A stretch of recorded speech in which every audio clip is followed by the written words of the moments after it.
दोस्तों, अगर आप हर दिन इंट्राडे या एफएनओ में पैसा घुमाते घुमाते थक चुके हो और अब सच में लॉन्ग टर्म वेल्थ बनाना चाहते हो, तो आज का वीडियो आपके लिए गेम चेंजर हो सकता है। मैं आपको बताने वाला हूँ इंडिया के कुछ ऐसे पावरफुल स्टॉक्स जो आज से लेकर अगला 10 साल तक अगर आप सीरियसली वेल्थ क्रिएट करना चाहते हो तो इसमें इन्वेस्ट करके छोड़ सकते हो। ये कोई पेनी स्टॉक्स नहीं, ये मार्केट के असली शेयर है। वीडियो को एंड तक देखिए क्योंकि लास्ट वाले स्टॉक में हिडन ग्रोथ पोटेंशियल है। अब हर स्टॉक के लिए शॉर्ट कैची एंट्री तो बनता है, ठीक है। आप लोग वीडियो में बने रहिए। चलिए आज का पहला स्टॉक शुरू करते हैं। आज का पहला स्टॉक होने वाला है रिलायंस इंडस्ट्रीज, ठीक है। जब भी इंडिया के ग्रोथ के बारे में बात होती है, एक नाम सबसे पहले आता है। आपको सबको पता है रिलायंस इंडस्ट्रीज। ऑयल से लेकर जियो तक, रिटेल तक, ये कंपनी सिर्फ बिजनेस नहीं इकोसिस्टम बना रही है। अगले 10 साल में डिजिटल इंडिया का सबसे बड़ा फायदा शायद इसी को मिले, ठीक है। और ये किस में काम कर रहा है? ये अंबानी जी का कंपनी है। अंबानी जी का टोटल 50% शेयर होल्डर सब में है, ठीक है। ये किस किस चीज़ में काम करते हैं एक बार देख लेते हैं, ठीक है। क्रिकेट फ्रेंचाइज भी रखा है।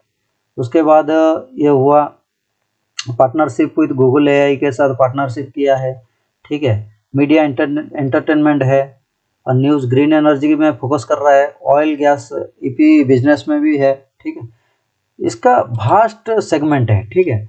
और ये इसका मार्केट कैप आप देख के हैरान हो जाओगे। मार्केट कैप देखिए 19,27,000 करोड़ का लगभग मार्केट कैप है। और जो स्टॉक्स प्राइस कितना चल रहा है 1424 रुपये। हालांकि स्टॉक स्प्लिट के बाद ये रेट है, क्योंकि असली रेट कुछ दिन पहले इसका कितना था 2800 के आसपास ये ट्रेड करता था, ठीक है।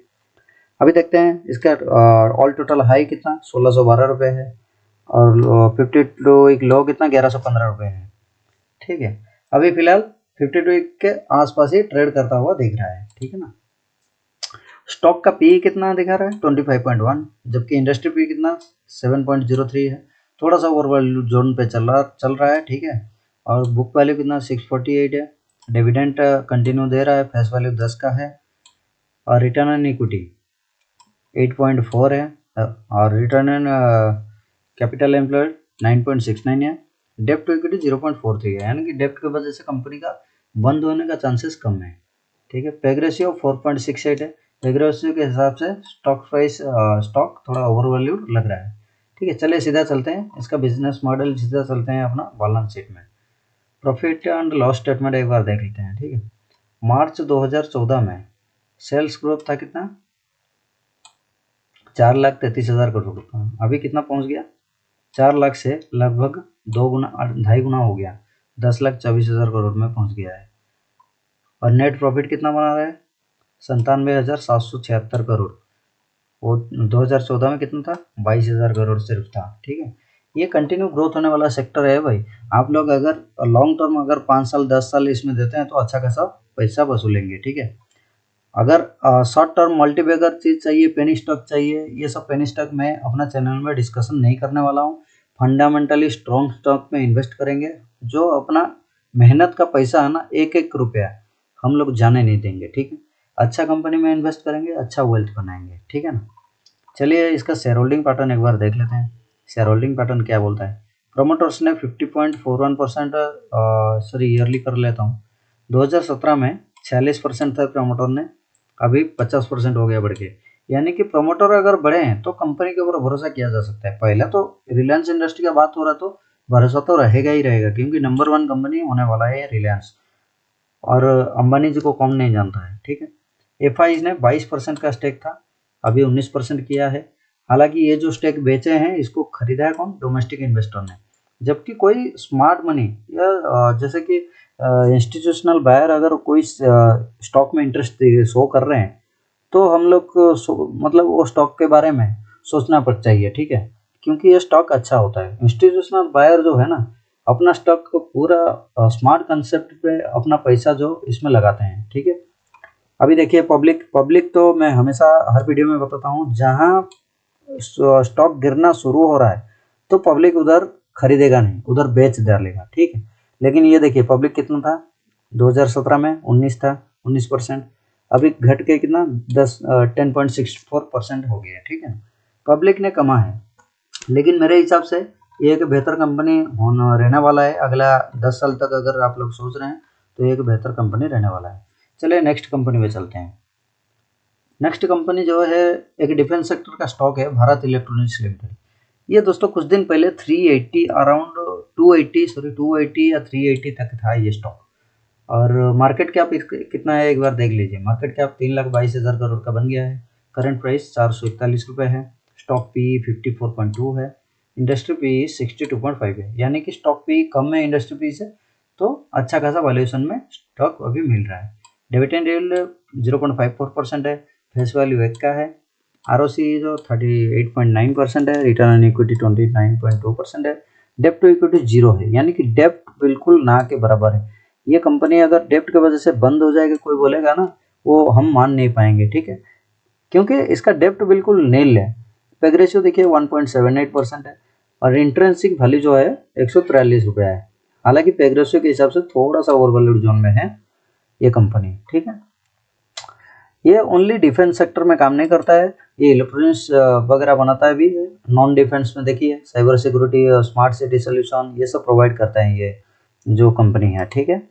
चलिए इसका डायरेक्ट बैलेंस शीट में चलते हैं। प्रॉफिट एंड लॉस स्टेटमेंट में एक बार देख लीजिए। सेल्स 2014 से 6,500 करोड़ से लेके अभी 26,000 पहुंच गया है। ये कंपनी अगला 10 साल तक कहाँ होगा आप लोग अनुमान लगा दीजिए, ठीक है ना। अभी इसका नेट प्रॉफिट भी देख लीजिए, 952 करोड़ था, अभी 5,963 करोड़ पे पहुंच गया है। कंपनी रेगुलर पैसा बना रहा है और डेली ग्रोइंग सेक्टर में है, ठीक है ना। अगर डिफेंस सेक्टर का जो है ना, डिफेंस सेक्टर अभी मान लीजिए हिंदुस्तान एरोनॉटिक्स हुआ, और बाकी जितना कंपनी भारत डायनामिक हुआ, ये सब कंपनी के साथ इसको मतलब कंपेयर मत करिए। ये ओनली डिफेंस सेक्टर में नहीं है, 2-3 सेगमेंट में काम करता है, ठीक है। ये कंपनी भी मुझे लगता है कि मेरा एनालिसिस ये कहता है अगला 10 साल तक ये जो स्टॉक है ना, ये जो अभी प्राइस चल रहा है आपको 441, ये शायद 3 से 4 गुना आपका पैसा बना सकता है, ठीक है। मेरा एनालिसिस ये कहता है। चलिए अगला देख लेते हैं CAGR। ये देखिए compounded sales growth double digit में है, प्रॉफिट ग्रोथ भी डबल डिजिट में है।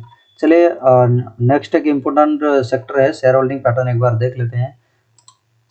शेयर होल्डिंग पैटर्न देखिए 2017 में प्रमोटर ने 68.19% का था, और प्रमोटर ने काफ़ी माल बेच दिया है, 51.14% का रह गया है। ये थोड़ा सा मतलब फैक्टर खराब लग रहा है, ठीक है। ये बेचा तो किसको बेचा वो भी देख लेते हैं। FI ने 6.65% था, अभी 18% हो गया। ये देखिए पिछले साल 17.55% का था, लेकिन ये जो माल बेचे हैं कुछ परसेंटेज FI ने खरीदा, और ये देखिए FI ने ही खरीदा, और देखिए DI ने 20.87% से 20.47% हो गया। तकरीबन DI ने भी कुछ बेचा है, जो कि माल कंज्यूम किया कौन, FI ने, ठीक है। सारा माल FI ने खरीदा है। लेकिन पब्लिक का बात देखिए, पब्लिक थोड़ा सा मतलब स्टॉक कंसोलिडेट में चला गया, पब्लिक ने बेचना शुरू कर दिया, ठीक है। चलिए मेरे हिसाब से तो ये कंपनी बढ़िया है। आपको ये कंपनी कैसा लगा, ये कंपनी का स्ट्रक्चर कैसा लगा, आप लोग कमेंट सेक्शन में ज़रूर बताना, ठीक है। चलिए अगला कंपनी के बारे में बात करते हैं। अगला कंपनी का नाम है बजाज फाइनेंस। अगर आपको हाई ग्रोथ हाई रिटर्न लेकिन थोड़ा वोलेटिलिटी भी अगर रिस्क हैंडल कर सकते हो, तो बजाज फाइनेंस में लॉन्ग टर्म में पावरफुल वेल्थ क्रिएट बना सकते हो, ठीक है ना।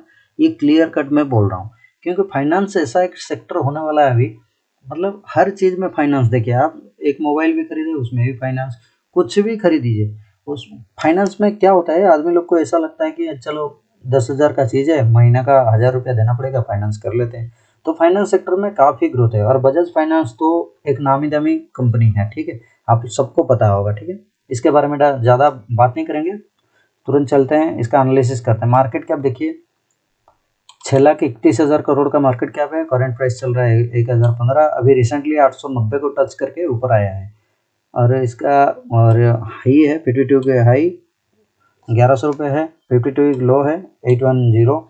स्टॉक का पी चल रहा है कितना 34.7, और इंडस्ट्री पी 20.3, यानी कि स्टॉक पी इंडस्ट्री पी से थोड़ा सा ऊपर है, तो ओवर वैल्यूड थोड़ा सा है, ठीक है। कंटिन्यू डिविडेंड भी देता है, फेस वैल्यू 1 का है, आरओसी देखिए 11.4 है, आरओई देखिए और 19.2 है, डेप्ट 3.85। अगर ये डेप्ट को देख के आप लोग बोलेंगे कि ये डेप्ट तो ज़्यादा है भाई, इसको तो कंसिडर करना पड़ेगा, लेकिन क्या है नॉर्मली जो फाइनेंस कंपनियां हैं उनका डेप्ट थोड़ा सा ही ज़्यादा रहता है, क्योंकि वो सोचिए आप किसी को उधार दे रहे हैं तो पैसा किधर से ला के देना पड़ेगा ना, बोरोइंग करके, तो उस वजह से फाइनेंस कंपनी का नॉर्मल ये रहता ही है। पिग रेशियो देखिए 1.04 है और थोड़ा सा हल्का ओवर वैल्यूड है, लेकिन फिर भी अट्रैक्टिव प्राइस में अभी है। लेकिन नहीं खरीदना मैं अभी नहीं बोल रहा हूँ, ये सिर्फ एजुकेशनल पर्पस के लिए आपको बोल रहा हूँ, ठीक है। आप ध्यान रखिएगा, अगर कौन सा चीज़ खरीदना है नहीं खरीदना है, मेरे टेलीग्राम ग्रुप में ज्वाइन हो जाइए, तब मालूम पड़ जाएगा। मैं डिस्कशन करता रहता हूँ टेलीग्राम में, ये सारा डिटेल्स मैं भेजता रहता हूँ, ठीक है। और जो भी और एक चीज़ अनाउंसमेंट है, एक बात, जिस टाइम मेरा 5K सब्सक्राइबर पूरा हो जाएगा उस टाइम से मैं लाइव आऊँगा, आप लोग को ऑप्शन ट्रेडिंग सिखाऊंगा, ऑप्शन ट्रेडिंग करेंगे, ओके। अभी के लिए फ़िलहाल हम लोग शेयर पे ध्यान दे रहे हैं, कौन सा क्वालिटी शेयर है हम लोग को अपना पोर्टफोलियो में ऐड कर सकते हैं, कौन सा रेंज में हम लोग को ऐड करना सही रहेगा। और आप लोग को अगर अभी देखिए ये स्टॉक 1015 पे है, मैं चाहता तो अभी आपको बोल देता था 1015 पे खरीद लो, आगे चल के बेच दो। अभी मान लो 1015 से फिर 920-22 रुपये आ जाएगा, फिर आप लोग बोलेंगे कि ये सर ने गलत बता दिया, ठीक है ना। ऐसा नहीं है, अभी मेरा एनालिसिस जो भी है, इस जितना भी स्टॉक आज डिस्कशन कर रहा हूँ, अगले वाला वीडियो में मैं कोशिश करूँगा एक एक स्टॉक का मतलब शेयर चार्ट एनालिसिस मैं आपके सामने रखूँगा, एक एक शेयर का। और वीडियो को देखने के लिए आपको चैनल को सब्सक्राइब करना पड़ेगा और बेल आइकन को दबा के रखो, ठीक है, ताकि वीडियो अपलोड होते ही आपको नोटिफिकेशन पहुंच जाए। चलिए आगे बढ़ते हैं। इसका इंटरेस्टिंग वैल्यू देखिए 514 रुपये है और करंट प्राइस चल रहा है 1015 में, ठीक है।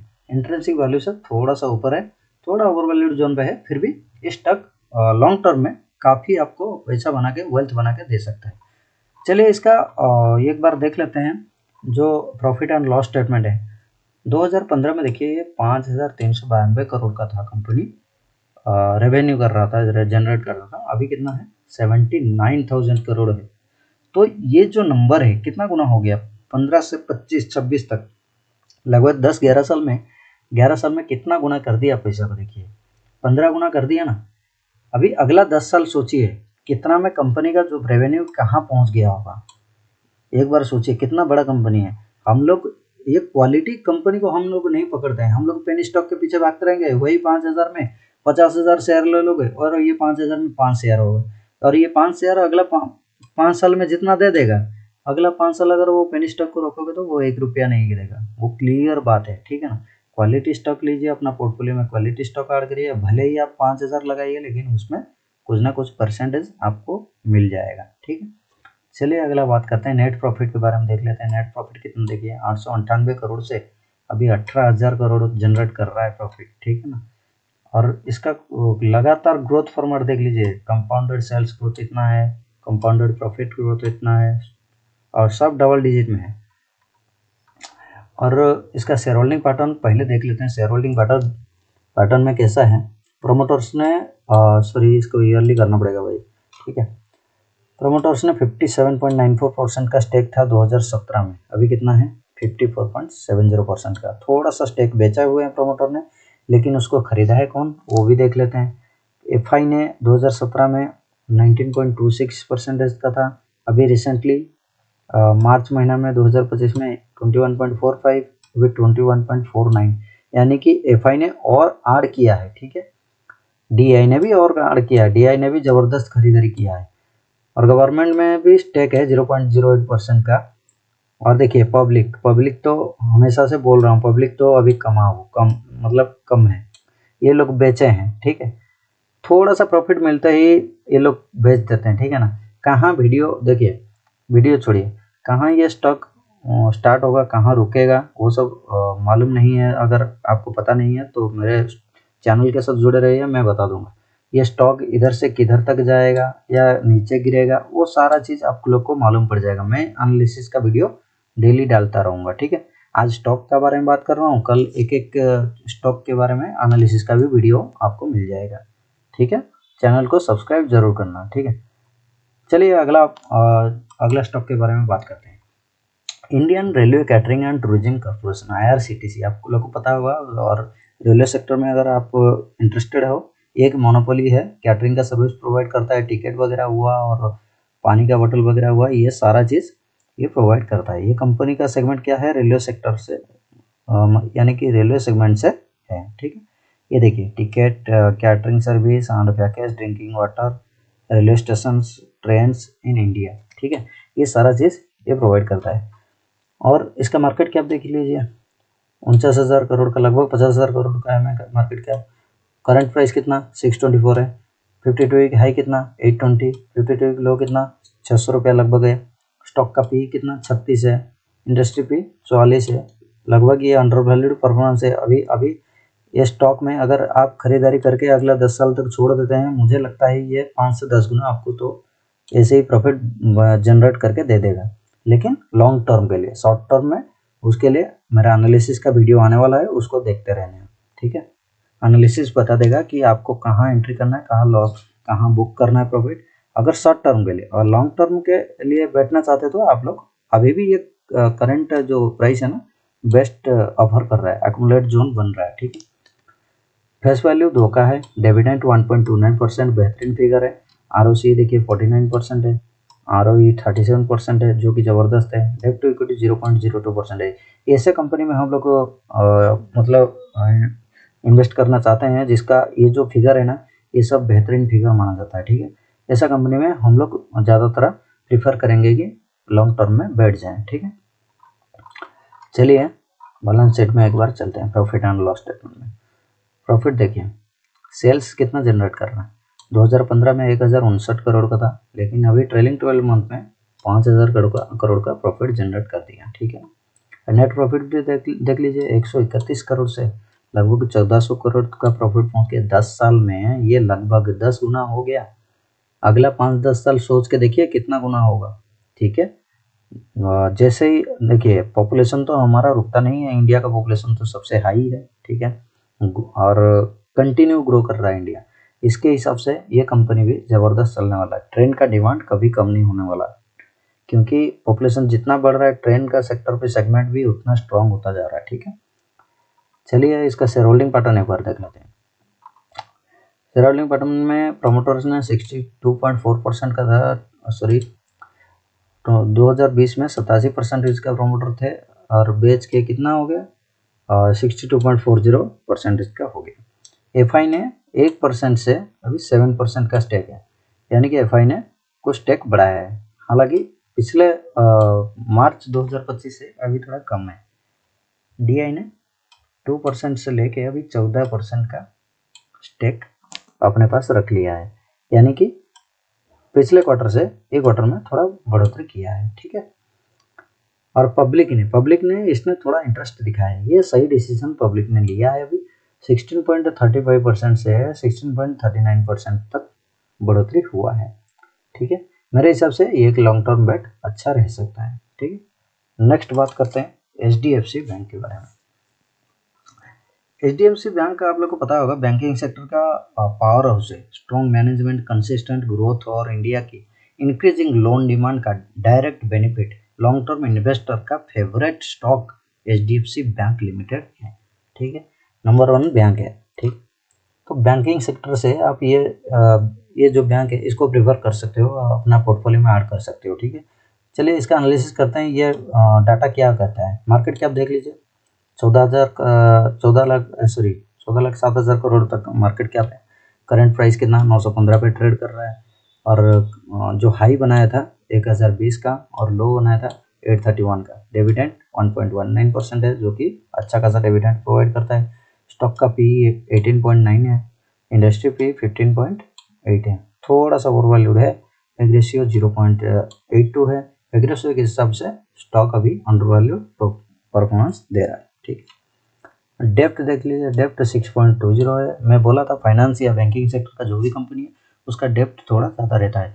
ये इसको हम लोग ये सेक्टर में हम लोग इसको पकड़ेंगे नहीं, ठीक है। इसको हटा के चलते हैं, नज़रअंदाज करते हैं, ठीक है ना।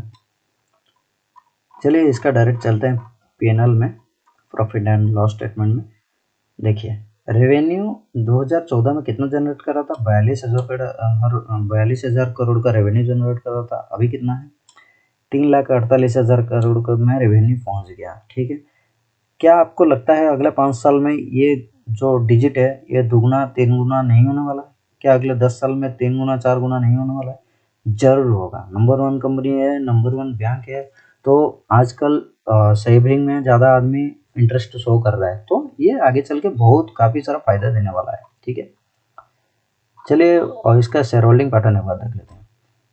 शेयर होल्डिंग पैटर्न में क्या क्या देखना पड़ता है? पहले देखिए, जिस कंपनी में प्रमोटर नहीं होंगे और कोई इंस्टीट्यूशनल इन्वेस्टर नहीं होगा, हम लोग ऐसे कंपनी को प्रेफर नहीं करेंगे इन्वेस्ट करने के लिए। ठीक है, तो इसमें देख लेते हैं प्रमोटर है कि नहीं, एफआई है कि नहीं। ठीक है, एफआई डीआई ये सब है कि नहीं। प्रमोटर देखिए 26% 2017 में थे, अभी प्रमोटर्स ने जो अपना स्टेक पूरा का पूरा बेच दिया। लेकिन एक मेजर पॉइंट ये भी है, जिस कंपनी में प्रमोटर नहीं है तो कोई ऐसा दिक्कत नहीं है, लेकिन वो कंपनी में जरूर इंस्टीट्यूशनल बायर होना चाहिए। जैसे कि यह इंस्टीट्यूशनल बायर देखिए 47.67% का स्टेक एफआई के साथ है और 37% डीआई ने कंज्यूम किया है। इसमें गवर्नमेंट का भी स्टेक है 0.18%, जो कि अच्छा बात है हमारे लिए। ठीक है, पब्लिक ने सेम टू सेम इसमें अभी बेचा है, क्योंकि स्टॉक कंटिन्यू नीचे गिर रहा था, तो पब्लिक ने सोचा स्टॉक चलेगा नहीं। पब्लिक यही तो गलती कर रहे हैं, मतलब हम लोग को पता ही नहीं चलता कौन सा स्टॉक कब चलना है, कब तक होल्ड करना है, कब बेचना है, हम लोग को पता ही नहीं चलता है। और ये सब जानने के लिए मेरे चैनल के साथ जुड़े रहिए। अगर आप लोग सीख रहे हैं, आप लोग कंटिन्यू सीखेंगे और कौन सा स्टॉक कब पिक करना है, मेरा कमेंट सेक्शन में आप पूछ लीजिएगा, मैं बता दूंगा। नहीं तो टेलीग्राम के साथ जुड़ जाइए, उसमें मैं स्टॉक के बारे में डेली बोलता रहता हूँ। ठीक है, चलिए अगला वीडियो में चलते हैं। अगला कंपनी जो है ज़बरदस्त कंपनी रहने वाला है। एक कंपनी टाइटन कंपनी लिमिटेड है। टाइटन एक ऐसा कंपनी है जो कि ज्वेलरी सेगमेंट में काम करता है और वॉचेस सेगमेंट में काम करता है। ज्वेलरी मार्केट का किंग बोला जाएगा तो कोई कम नहीं। ये टाटा ग्रुप का ट्रस्टेड, मतलब एक ब्रांड है, टाटा ग्रुप का एक ट्रस्टेड ब्रांड है टाइटन। ठीक है, सदियों का सीजन हो या फेस्टिव डिमांड, टाइटन का बिजनेस इमोशनल भी है और प्रॉफिटेबल भी है। ये क्यों बोल रहा हूँ? मानिए जो ज्वेलरी सेगमेंट है, आप शादी ब्याह सीजन आया तो आप लोग को चाहिए ही चाहिए ज्वेलरी सेगमेंट। इसका जो ग्रोथ है, ग्रोथ रेगुलर बढ़ता ही जाएगा। ठीक है ना, चलिए ज़्यादा बात नहीं करेंगे, इसके बारे में बात करते हैं। मार्केट कैप देख लीजिए, 3,74,000 करोड़ का मार्केट कैप है। करंट प्राइस ये 4200 चल रहा है, 4380 इसका हाई है, 2925 52 लो है। डिविडेंड भी देता है, फेस वैल्यू 1 का है, ROC 19.1 और ROE 31.8 है, जो कि बेहतरीन फिगर है। और डेप्ट टू इक्विटी 0.97 है। हालांकि मतलब ये डेप्ट टू इक्विटी थोड़ा देखने लायक है, फिर भी ये कंपनी इतना बड़ा है कि इसको कंज्यूम कर सकता है, कोई दिक्कत नहीं। ठीक है, और नेट के ये कंपनी के पास कैश फ्लो भी पड़ा हुआ है 177 करोड़ का है, इसके लिए कोई प्रॉब्लम नहीं रहने वाला है। पेग रेशियो 5.24 है। पेग रेशियो के हिसाब से कंपनी थोड़ा ओवर वैल्यूड जोन में चला गया है। ठीक है, चलिए इसका प्रॉफिट एंड लॉस स्टेटमेंट में चलते हैं। कंपनी ने 2014 में कितना जनरेट कर रहा था? सेल्स 10,000 करोड़ का सेल्स जनरेट कर रहा था, अभी 75,000 में पहुंच गया, यानी कि 7 गुना कंपनी ने बना दिया अभी 12 साल में। अगला 10 साल में ये 7 गुना 8 गुना प्रॉफिट जनरेट कर पाएगा कि नहीं, वो लोग आप कमेंट सेक्शन में ज़रूर बताना। सेल्स प्रॉफिट रेवेन्यू ग्रोथ में इतना गुना हो जाएगा, क्योंकि लॉन्ग टर्म में अगर आप कोई भी क्वालिटी स्टॉक अपना पोर्टफोलियो में ऐड करके रखते हो, वो आपको जरूर वेल्थ बना के देता है। ठीक है, ये बात दिमाग में रख लो। चलिए इसका कंपाउंडेड सेल्स ग्रोथ देखिए डबल डिजिट में रहता है, कंपाउंडेड प्रॉफिट ग्रोथ भी डबल डिजिट में रहता है।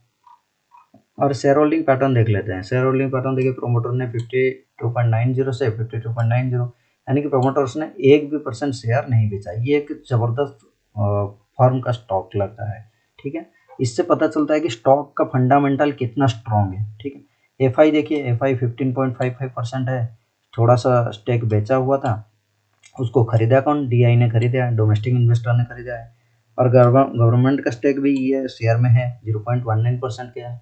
गवर्नमेंट जिस स्टॉक में एंट्री करता है तो हम लोग वो स्टॉक को स्ट्रॉन्ग ही मानते हैं। ठीक है, और ये देखिए पब्लिक का, पब्लिक जो 16.76 है 16.45 तक आ गया, थोड़ा सा स्टेक बेचा हुआ है। पब्लिक ने थोड़ा गलती कर रहे हैं, लेकिन अभी पब्लिक हमारे साथ जुड़ेंगे तो पब्लिक भी सुधरेंगे, ठीक है ना। पब्लिक तो हम ही लोग है ना, हम ही लोग को ये गलती कर रहे हैं, हम लोग सुधर जाएंगे तो ठीक है। उसके बाद चलिए नेक्स्ट कंपनी है D mart, Avenue supermart limited. D mart का क्या क्या बिजनेस है वो देख लेते हैं।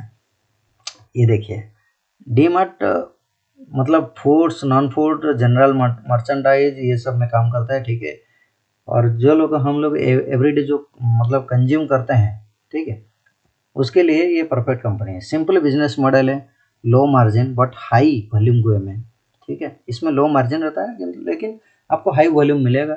रिटेल एक्सपेंशन के साथ ये कंपनी साइलेंट कंपाउंडिंग मशीन बन सकती है। क्यों बता रहा हूँ, इसका ग्रोथ इतना ज़बरदस्त है ना। अभी रिसेंटली 5000 से ये स्टॉक रिटर्न आया, 3900 पे अभी चल रहा है। ये देखिए 52 की हाई कितना, 4950 और 52 लो कितना, 3337 रुपये। ये ज़बरदस्त कंपनी है। एक फैक्टर ये भी है, ये डिविडेंड नहीं देता है। ये एक मतलब इतना बड़ा कंपनी होकर डिविडेंड प्रोवाइड नहीं करता है, ये एक फैक्टर रहने वाला है, ठीक। फेस वैल्यू 10 का है, आरओसी देखिए 18% है, आरओई 13.4 है, और डेप्ट टू इक्विटी 0.07 है। डेप्ट के वजह से कंपनी बंद होने का चांसेस कम है। पेग रेशियो देखिए 4.08 है। पेग रेशियो के हिसाब से स्टॉक थोड़ा ओवरवैल्यूड लग रहा है। मार्केट कैप एक बार देख लीजिए, 2,54,000 करोड़ का मार्केट कैप है, यानी कि बहुत बड़ा कंपनी है, ठीक है। स्टॉक पी देखिए 88.9 और इंडस्ट्री पी जबकि 43.1 है। अभी थोड़ा ओवरवैल्यूड है। आप लोग मेरा स्टॉक एनालिसिस ये देख लिया फंडामेंटल, उसके बाद टेक्निकल, उसके बाद फंडामेंटल एनालिसिस देखने के लिए मेरे चैनल को सब्सक्राइब कर देना, क्योंकि आगे चल के इसका जो चार्ट एनालिसिस है उसका भी वीडियो आने वाला है। एक एक करके जितना शेयर हम लोग डिस्कशन कर रहे हैं सबका चार्ट एनालिसिस वीडियो मैं एक एक करके डाल दूंगा, क्योंकि चार्ट एनालिसिस में थोड़ा टाइम लगेगा, ठीक है। एक एक वीडियो ही आएगा, ठीक है। चलिए इसका पीएनएल स्टेटमेंट एक बार देख लेते हैं। ये देखिए पीएनएल स्टेटमेंट में सेल्स देखिए 4600 करोड़ से लेके अभी 66,000 करोड़ तक, 66,000 करोड़ तक पहुंच गया है, ठीक है। क्या ये कंपनी इतना गुना होने के बाद, लगभग 16-17 गुना होने के बाद आगे चल के 5-10 साल में ये कंपनी और ग्रोथ नहीं करेगा? आपको लगता है जबरदस्त ग्रोथ करेगा? मेरे को ऐसा लग रहा है ये स्टॉक जो 3900 का है, लगभग ये स्टॉक अगला 4-5 साल में 7000 का भी हो जाएगा, ठीक है। चलिए अगर ये शेयर होल्डिंग पैटर्न एक बार देख लेते हैं, प्रमोटर ने क्या किया। प्रमोटर का देखिए स्टेक जो 82% का था 74.65% का है, यानी कि हाईएस्ट प्रमोटर है। 82% वो लोग रख नहीं पाएंगे, वो सेबी का रूल है। एफआई 8.71% है, स्टेक थोड़ा बढ़ाया है, ठीक है। डीआई 9.08% से 8.83% थोड़ा घटाया है, स्टेक जो खरीदा एफआई ने खरीदा है। और पब्लिक का देखिए, पब्लिक 8% थे, 8.5 उससे कम होकर 7.75 हो गया, क्योंकि स्टॉक अभी गिर रहा है। और जो लोग को पता नहीं है स्टॉक नीचे बाय करना चाहिए, सेल करना चाहिए, ये पोजीशन सही है एक्यूमुलेशन के लिए या सेलिंग के लिए, वो लोग को पता नहीं है, वो लोग बेच रहे हैं। लेकिन चैनल के साथ जुड़े रहेंगे तो आप लोग को मालूम पड़ जाएगा क्या करना क्या नहीं, ठीक है। अगला स्टॉक के बारे में बात करते हैं, जिसके बारे में हम कभी भी बात करने से पीछे नहीं हटेंगे, जो कि ज़बरदस्त कंपनी है टाटा ग्रुप का, टाटा मोटर्स। ये एक गोल्डन शेयर है दोस्तों। ये सबसे बेहतरीन कंपनी रहने वाला है, जितना भी डिस्कशन हुआ मेरा ये फेवरेट स्टॉक रहने वाला है। चलिए इसके बारे में डिस्कशन करते हैं। ये क्या करता है बोलने की ज़रूरत नहीं, टाटा मोटर्स आपको पता होगा, घर घर में टाटा है, ठीक है। मार्केट कैप रहने वाला है 1,77,000 करोड़ का, 482 रुपये में अभी चल रहा है करंट प्राइस। हाई बना है 500 रुपये और लो बनाया 306 रुपये। स्टॉक का पी देख लीजिए, स्टॉक का पी थोड़ा मतलब ये रेंज में दिखा रहा है, ठीक है। उसके बाद देख लीजिए, उसके बाद पीएनएल स्टेटस एक बार देख लेते हैं। हालांकि एक ज़्यादा कुछ डाटा अपडेट नहीं हुआ, ठीक है।